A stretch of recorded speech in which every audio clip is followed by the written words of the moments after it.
તો મિત્રો આજે છે ધરો આઠમ અને ધરો આઠમ નિમિત્તે દેવા ગામમાં આવેલા શ્રી સંત બાબારામના મંદિર ખાતે ખૂબ જ મોટું લોકમેળાનું આયોજન થાય છે।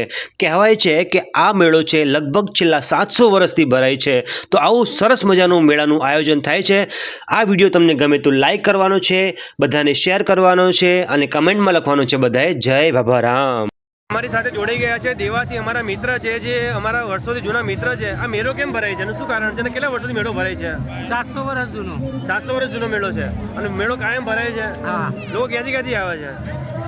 दूर दूर थी आवे छे। दूर दूर थी आवे छे अने आटलो मोटो मेलो कायम के आ वखते मोटो भरायो छे? दर वखते मेलो आटलो मोटो मेलो भराय। आ तो ओठाना मेला जो मेलो देखाई रह्यो तमे जोई शको पब्लिक तो जुओ तमे चारे बाजू पब्लिक पब्लिक ने पब्लिक ज मतलब पहली बार आटलो मेलो खुश थई गयो मजा आई गई।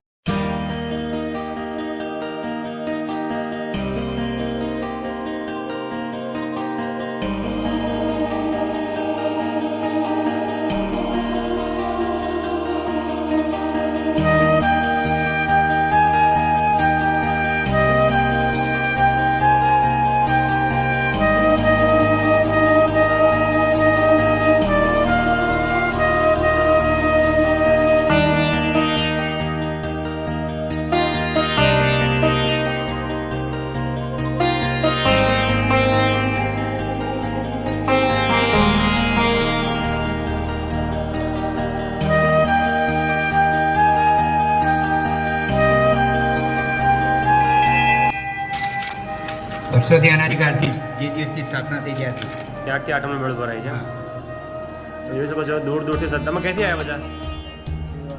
તમે કયા ગામના? 12 ગામનું કોણ છે? આટલી બધી પબ્લિક છે દેવાનું તો હોય ને કે બહારથી પણ આવ્યા હશે કે તમે જોઈ શકો છો।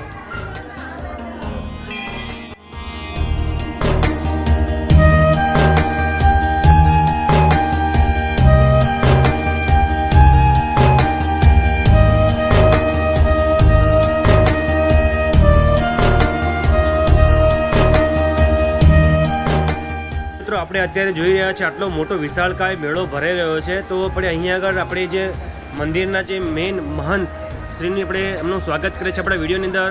મહંત શ્રી આ મેળો ક્યારે ભરાય છે? જ્યારે બાબારામ મહારાજ ઋષિ પાંચમના દિવસે અંતર ધ્યાન થયા હા ત્યારબાદ એમના માનની અંદર ધરો આઠમે આ એક વિશાળ મેળો ભરાય, મેળાનું આયોજન થાય છે। મેળાનું આયોજન દૂર દૂરથી ઘણી બધી ઉમેદની આ મેળાની મજા માણવા માટે અહીંયા આગળ આવતા હોય છે। આ એક પરંપરા છે, વર્ષોથી પરંપરા છે, જૂની પરંપરા છે અને લોકો આવે છે અને તમે જોઈ શકો છો દૂર દૂરથી આવે છે અને હજી વિશાળ મેદની તમે જોઈ શકો છો આ મેળામાં છે। આપણે અત્યારે મહંત સાથે વાત કરીને હજી કાર્યાલય છે બાબારામ મંદિરનું દેવાનું છે। તમે પણ જ્યારે પણ આવો તો અવશ્ય મુલાકાત લેજો, દર્શન કરજો અને લાભ લેજો। હજુ વિડીયોમાં બન્યા રહો। જોઈ શકો છો મેળામાં જે આ બાબારામનું મંદિર છે અત્યંત પૌરાણિક છે અને જે બાંધકામ છે હજુ પણ વર્ષો જૂનું છે અને જે નવયુવાનો છે અત્યારે તમે જોઈ શકો છો જે મેળાની મોજ છે એ અપર એટલે ઉપરથી માણી રહ્યા છે અને મેળો તમે જોઈ શકો છો નીચેથી જોરદાર મેળો દેખાઈ રહ્યો છે।